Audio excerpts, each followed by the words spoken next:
ولقد آتينا موسى الكتاب فلا تكن في مرية من لقائه وجعلناه هدى لبني إسرائيل وجعلنا منهم أئمة يهدون بأمرنا لما صبروا وكانوا بآياتنا يوقنون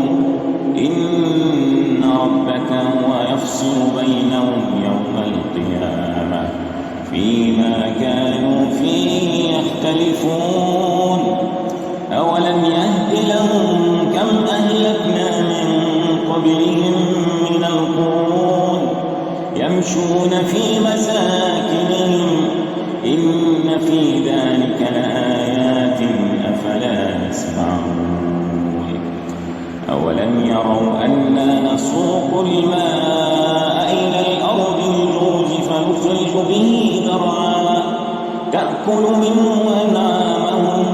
وأنفسهم أفلا يبصرون ويقولون متى هذا الفتح إن كنتم صادقين قل يوم الفتح